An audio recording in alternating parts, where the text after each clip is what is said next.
है, देखिए उसको यहाँ दबाकर पर हम 430 का इससे आराम से ये बुक ऐसे कर देते हैं। येलो कलर ये का बुक कर रिजल्ट दिया बटन है। आपको दिखेगा। इसके बाद उसको देखिए दबाकर व्हीकल हम क्लास अब है, रिजल्ट प्राप्त उसमें करेंगे। आपको टू जैसे व्हीलर ही या हम थ्री रिजल्ट बटन जो दबाएंगे, भी आपकी परिणाम के मोटरसाइकिल डिस्प्ले है, पर स्कूटर है, सर्वप्रथम उसके बारे में प्रदर्शित लिखना होने है। वाले मतदान प्रारंभ हमने होने यहाँ और पे मतदान समाप्ति द के टू दिनांक व्हीलर एवं समय मोटरसाइकिल का सेलेक्ट रिकॉर्ड कर लिया है, संविधान प्राइवेट करेंगे। है, मॉडल नेम गणना यहाँ पे अभिकर्ताओं को सिटी भी डीलक्स लिख दिखाएंगे। देते हैं। यदि दिनांक तो और ये समय सब में कुछ कोई आ अंतर है जाएगा। तो मॉक पोल सर्टिफिकेट की जांच करके जो मेरा अभिकर्ताओं को बाइक है वो संतुष्ट सिटी डीलक्स है, संतुष्ट उसके बारे करेंगे। में मैंने यहाँ पे यदि समय में नोट अंतर कर का दिया मॉक है। पोल सर्टिफिकेट देखिए से मिलान नहीं हो तो स्क्रीन रिटर्निंग अधिकारी को भी अब इसके बाद में सूचित हमें जो करेंगे। अमाउंट लिखी हुई है डिस्प्ले वो आ पैनल गई है। पर उसके बाद प्रदर्शित हमें कर्मिक नेक्स्ट करना है। परिणाम को हमारा प्रपत्र मोबाइल नंबर 17 वगैरह के हम डाल भाग के 2 में लिखकर इसमें अन्य एक सभी बार फिर से हमारा प्रविष्टियां नाम, पूर्ण मोबाइल की नंबर जाएगी। हमें दोबारा डालनी पड़ेगी। परिणाम का Ownership प्रदर्शन information गणना में अभिकर्ताओं ये को भी सारी देखने चीज़ें दे डालने के एवं बाद यदि आवश्यक लोकेशन हो तो आएगी, पुनः पिन कोड, रिजल्ट बटन दबाकर फिर कैप्चा परिणाम को कोड, दोबारा ये भी सारी चीज़ें डालने देखा के जा बाद सकता है। हमें किसी भी ये तकनीकी कैप्चा कारण डाल से के हमें परिणाम प्रदर्शित वेरीफाई न करना होने है। पर इसको नीचे देखिए, तुरंत वेरीफाई डिटेल में हम रिटर्निंग जब अधिकारी जाएंगे को तो इसे सूचित करेंगे। वेरीफाई मैं आपको अब कर इसके देता हूँ अलावा आपकी कुछ स्क्रीन पे। विशेष अगली परिस्थितियां स्क्रीन पे हमारी देखते रहिए। यहाँ पे बन सकती है, वेरीफाई डिटेल करने के बाद उनके बारे में भी हम यहाँ बात करेंगे। लेकिन जो सबसे यहाँ पहले पे आपको एक आपको फॉर्मेट अमाउंट भरना के है, बारे में आ प्रारूप जाएगा 17C भाग 2। जो आपको अमाउंट है ये प्रिंट कितनी हुआ है। तो मिलेगा। देखिए इसके यहाँ अंदर पर आपको अभ्यर्थियों के फ्रंट नाम भी प्लेट आपको ये लिखे हुए दिखा मिलेंगे। देगा आपको केवल और यहाँ पे ये कॉलम संख्या बैक 3, प्लेट 4 भी और इसने 5 दिखा को दी है भरना कि है, इस प्रकार की जो होगी। आप आराम से उसके भर बाद सकते हैं। हमने कॉलम इसे संख्या 3 में वेरीफाई किया आपको है तो एक OTP प्रत्येक आएगा अभ्यर्थी के सामने उसे उस कंट्रोल यूनिट में प्राप्त मतों की 425 रुपये संख्या का ब्यौरा यहाँ पर दर्ज पे करना नाउ है। का कॉलम हमारे संख्या पास 4 एक में आपको ऑर्डर जनरेट हो केवल जाएगा पॉपअप। इसके ऊपर हम 49 पे नाउ MA करते के हैं। उसके तहत बाद घटाए पेमेंट के जाने लिए वाले हमारे पास परीक्षण मतों की कई संख्या ऑप्शन लिखनी है। मिल यदि जाएंगे। वो आपको देखिए क्या क्या है। जो लेजी फॉर्म पे संख्या है। 17C भाग इसके 1 अलावा जो नीचे मशीन हम के साथ जाएंगे मिलेगा, तो हमें उसमें अगर ऐसा कुछ मोबीक्विक भी दर्ज है मिलेगा, तो ये लेजी पे भी ज़्यादातर मिलेगा, जगह पर कार्ड से ये पेमेंट शून्य ही मिलेगी, मिलेगा वॉलेट भी आपको। मिलेगा, नेट बैंकिंग का भी और मिलेगा। अगर ऐसा यूपीआई कोई में है देखिए तो बहुत आप सारे उसको यहाँ पे लिखेंगे, अन्यथा अमेजन बिना है, शून्य लिखे मोबीक्विक है, CRDT और आगे वैध है, मतों भीम की संख्या UPI है, फोन पे दर्ज है, कर दें। पेटीएम है। ये सारे इस ऑप्शन प्रकार से हमारी यहाँ स्क्रीन नीचे पर पर्यवेक्षक के ओपन हो हस्ताक्षर हो जाएंगे, हम जो भी अभिकर्ताओं के इनमें से हस्ताक्षर करना हो जाएंगे और चाहेंगे सहायक उस पर रिटर्निंग हम अधिकारी के क्लिक कर हस्ताक्षर होने लेंगे। के बाद इसकी एक तो इस कॉपी प्रकार हम से अभिकर्ताओं को ये भी बहुत ही दे आसान सकते स्टेप हैं। से हम तो इस प्रकार से ये हमारी जो कार्यवाही हम पूर्ण करके हाई सिक्योरिटी रजिस्ट्रेशन आगे की प्लेट है कार्रवाई हमारे आपको व्हीकल की, बताते चाहे हैं। वो 2 व्हीलर है, इसमें चाहे ये 3 सारे व्हीलर कुछ है या 4 व्हीलर है, कंप्लीट हम आराम से बिल्कुल बिना करके हम कहीं आरओ जाए, को बिना दे किसी देंगे। को ये अतिरिक्त आरओ फीस सभी दिए, टेबल्स केवल की जो गवर्नमेंट समेकित फीस है सूची तैयार उस करके पे उस यहाँ राउंड का देखिए रिजल्ट तैयार 425 करेंगे रुपये है। और उस ये रिजल्ट फोन को पे के थ्रू मैंने प्रदर्शित करने के बाद पे उस करने राउंड का को प्लान कंप्लीट किया मान है। लिया जाएगा और इस प्रकार से नेक्स्ट तो इसे राउंड हम शुरू आराम से हो जाएगा। अपनी UPI आपको ID से प्रत्येक पे कंट्रोल कर यूनिट सकते के हैं। परिणाम को यहाँ देखने पे के बाद ये मैंने पीछे का पे कंपार्टमेंट करने खोलकर के लिए पावर फोन ऑफ पे अवश्य की करनी UPI है। ID चुनी आपकी है। टेबल पर तो आप निर्धारित इसे अगली कंट्रोल अपनी यूनिट जो के भी साथ ID भी है उससे यही प्रक्रिया आराम से आपको पे कर सकते दोहरानी हैं। है। तो इस प्रकार से यहाँ पर मैं पे होने विशेष के बाद परिस्थितियों की अभी बात कर देखना, रहा था या जब विशेष ये स्थितियाँ जो पेमेंट बनती है उनके सक्सेसफुल बारे में होने के अगर बात बाद करें तो ये हमारे बहुत ही पास ध्यान से वापस हम आपको उस ऐप पे जाएंगे करना है। तो कंट्रोल हमें यूनिट एक पर रसीद लगाई गई मिलेगी। पिंक इस रसीद पेपर को सीलों हम का प्रिंट लेखा करके आपको अपने अपने सेफ रख एआरओ सकते की हैं। टेबल पर तैयार रखें।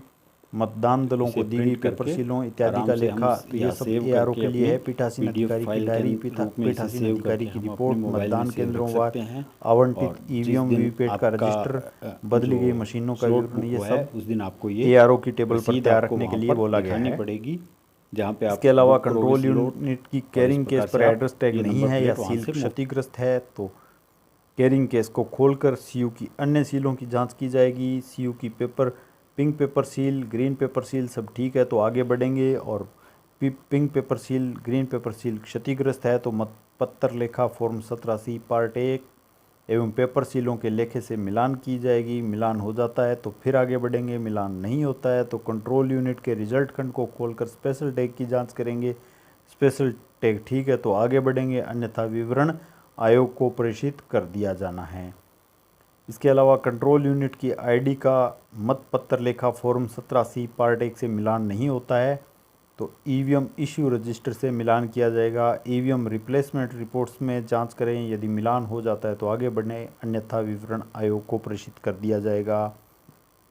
किसी भी मतदान केंद्र पर एक से अधिक ईवीएम का प्रयोग होता है तो वहां मतदान के दौरान ईवीएम वीवीपैट सेट के बदले जाने वाले मतदान केंद्रों की सूची है वो भी एआरओ को तैयार रखनी है। ऐसे सभी सेट्स की कंट्रोल यूनिट को निर्धारित राउंड में निर्धारित टेबल पर एक साथ लाया जाना सुनिश्चित किया जाएगा।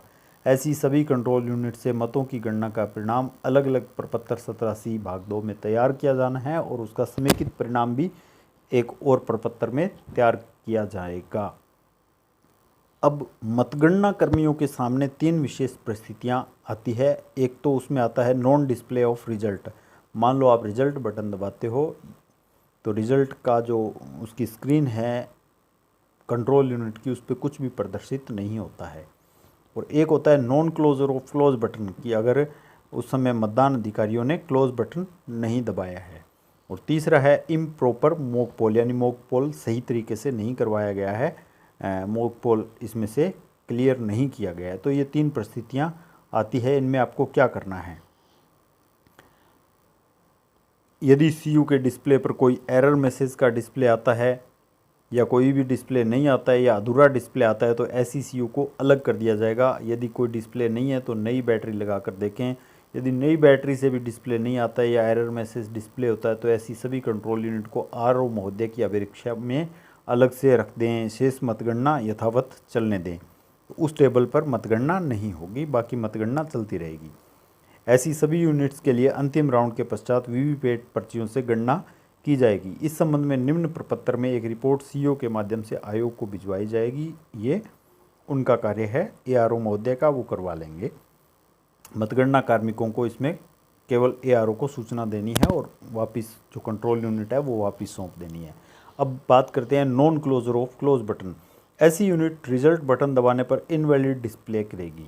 अभ्यर्थी या उनके अभिकर्ता की उपस्थिति में वीडियोग्राफी के साथ ऐसी कंट्रोल यूनिट का टोटल बटन दबाकर कंट्रोल यूनिट के कुल मतों का मिलान फॉर्म 17C से करवाया जाएगा। यदि मिलान होता है तो क्लोज बटन दबाकर उसके बाद रिजल्ट बटन से परिणाम प्राप्त किया जाएगा। यदि मतों का मिलान नहीं होता है तो ऐसी कंट्रोल यूनिट को एआरओ की अपेक्षा में अलग से रख देंगे और शेष कंट्रोल यूनिट की मतगणना यथावत चलती रहेगी। ऐसी स्थिति में अनुचित मॉकपोल, इम्प्रॉपर मॉकपोल के निर्देशों के अनुरूप आवश्यकता होने पर वीवीपैट के पर्चियों की गणना की जाएगी। तो मॉकपोल की प्रक्रिया में पाला नहीं किए जाने की स्थिति में भी ऐसे सभी पूर्व चिन्हित मतदान केंद्रों जहां पर कंट्रोल यूनिट से मॉकपोल डाटा को क्लियर नहीं किया गया हो या वीवीपैट से मॉकपोल की पर्चियों को बाहर नहीं निकाला गया हो, ऐसे मतदान केंद्रों की कंट्रोल यूनिट को ईवीएम मतगणना के सामान्य राउंड में टेबलों पर नहीं भेजा जाएगा। आपके पास ऐसी कोई ईवीएम नहीं आएगी। कंट्रोल यूनिट्स मॉकपोल की प्रक्रिया का अगर पालन नहीं किया जाता है तो उस स्थिति में कंट्रोल यूनिट से मतगणना के दौरान यदि कंट्रोल यूनिट में दर्ज मतों का मिलान फॉर्म 17C से नहीं होता है तो ऐसी स्थिति में भी कंट्रोल यूनिट से गणना नहीं की जाएगी। इन दोनों स्थितियों में आयोग के निर्देशानुसार आवश्यकता होने पर वीवीपैट पर्चियों की गणना की जाएगी। उपरोक्त दोनों ही स्थितियों में लोकसभा निर्वाचन की स्थिति में सभी विधानसभा खंडों में कंट्रोल यूनिट से मतगणना के सभी राउंड की समाप्ति एवं डाक मतपत्रों की भी मतगणना की समाप्ति के पश्चात ऐसे सभी मतदान केंद्रों पर डाले गए कुल मतों की संख्या लोकसभा निर्वाचन क्षेत्र के जीत हार अंतर के साथ तुलना की जाएगी। यदि जीत हार का अंतर ऐसे सभी मतदान केंद्रों पर डाले गए कुल मतों से अधिक है तो उपरोक्त दोनों ही स्थितियों वाले मतदान केंद्रों को मतगणना हेतु नहीं लिया जाएगा और इन मतदान केंद्रों के बिना ही परिणाम की घोषणा कर दी जाएगी। यदि जीत हार का अंतर ऐसे सभी मतदान केंद्रों पर डाले गए कुल मतों के बराबर या कम है तो उपरोक्त दोनों ही स्थितियों में वाले मतदान केंद्रों के वीवीपैट पर्चियों की गणना की जाएगी एवं मतगणना के लिए ऐसी कंट्रोल यूनिट को छोड़ दिया जाएगा। तो यहाँ पर वीवीपैट पर्चियों से गणना होगी। यदि डाले गए मतों की सही गणना करने में कोई विसंगति या कठिनाई होती है तो मामले को आगे के निर्देश के लिए आयोग को भेज दिया जाएगा। और ये सब कुछ केवल कंट्रोल यूनिट से संबंधित बातें थी। अब हम बात करते हैं वीवीपैट पर्चियों की मतगणना के बारे में। वीवीपैट पर्चियों में से गणना एक एक करके निर्धारित वीवीपैट जो काउंटिंग बूथ है उसमें ही की जाएगी। किसी तकनीकी कारण से सीयू से परिणाम प्रदर्शित न होने पर या मॉकपोल डाटा क्लियर नहीं होने पर की जाने वाली प्रत्येक वीवीपैट पर्चियों की गणना को एक अलग राउंड माना जाएगा। पर्चियों की गणना प्रारंभ करने से पूर्व अन्य सभी ईवीएम गणना टेबलों के गणन अधिकारी एवं अभिकर्ताओं को गणना हॉल से बाहर निकाल दिया जाएगा। अब हम बात करते हैं वीवीपैट पर्चियों की गणना केवल निम्न स्थितियों में इसी क्रम से की जाएगी। तो इसके लिए 4 क्रम हैं। सबसे पहला है किसी तकनीकी कारण से सीयू से परिणाम प्रदर्शित न होने पर, आयोग के निर्देशानुसार मॉकपोल डाटा क्लियर नहीं होने पर, और तीसरा है नियम 56D के तहत यदि रिटर्निंग अधिकारी द्वारा कोई आदेश दिया जाता है अभ्यर्थियों की मांग पर तो तब, और चौथा है संपूर्ण ईवीएम मतगणना की समाप्ति के बाद प्रत्येक विधानसभा क्षेत्र से लॉटरी द्वारा रैंडमली चयनित 5 मतदान केंद्रों की पर्चियों के अनिवार्य सत्यापन हेतु तो प्रथम 3 परिस्थितियां अगर नहीं बनती है तो चौथी परिस्थिति है उसके द्वारा तो आवश्यक रूप से 5 मतदान केंद्र प्रत्येक विधानसभा क्षेत्र से अनिवार्य रूप से वीवीपैट की पर्चियों की गणना की जाएगी। अंतिम चक्र की सामान्य ईवीएम मतगणना समाप्ति के बाद सर्वप्रथम उन मतदान केंद्रों की वीवीपैट पर्चियों की गणना की जाएगी जिनकी कंट्रोल यूनिट से परिणाम प्राप्त नहीं हो सका था। इसके पश्चात ऐसे मतदान केंद्रों पर वीवीपैट पर्चियों की गणना की जाएगी जिनके लिए मॉक पोल डाटा क्लियर नहीं किया गया था और जीत का अंतर ऐसे सभी मतदान केंद्रों पर डाले गए कुल मतों से के बराबर या उससे कम है। यदि मॉक पोल डाटा क्लियर नहीं किए जाने या मॉक पोल पर्चियों को बाहर नहीं निकाले की स्थिति में कंट्रोल यूनिट के स्थान पर वीवीपैट पर्चियों से गणना की जाती है तो पर्चियों की गणना से प्राप्त परिणाम में से मॉक पोल प्रमाण पत्र में उम्मीदवार वार अंकित मतों को कम करते हुए वास्तविक परिणाम प्राप्त किया जाएगा।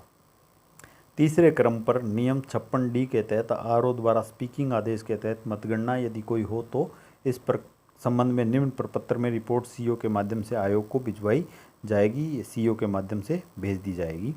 इसके पश्चात प्रत्येक विधानसभा क्षेत्र से 5 मतदान केंद्रों की वीवीपैट पर्चियों की गणना, मतदान केंद्रों का चयन रिटर्निंग अधिकारी द्वारा उम्मीदवारों या उनके अभिकर्ताओं एवं पर्यवेक्षक महोदय की उपस्थिति में लॉटरी द्वारा किया जाएगा। लॉटरी है वो संबंधित विधानसभा क्षेत्र के मतगणना कक्ष में ही अंतिम राउंड के तुरंत बाद निकाली जाती है। इसकी एक निर्धारित प्रक्रिया है, उसके द्वारा ये लॉटरी निकाली जाएगी और इसके बाद ये सारी प्रक्रिया पूर्ण होने के बाद अंत में जो मतगणना का परिणाम है वो सभी ये जो फॉर्मेट्स आपकी स्क्रीन पे दिख रहे हैं इनके द्वारा एआरओ के द्वारा संकलित किया जाकर अंतिम परिणाम है उसकी घोषणा कर दी जाएगी।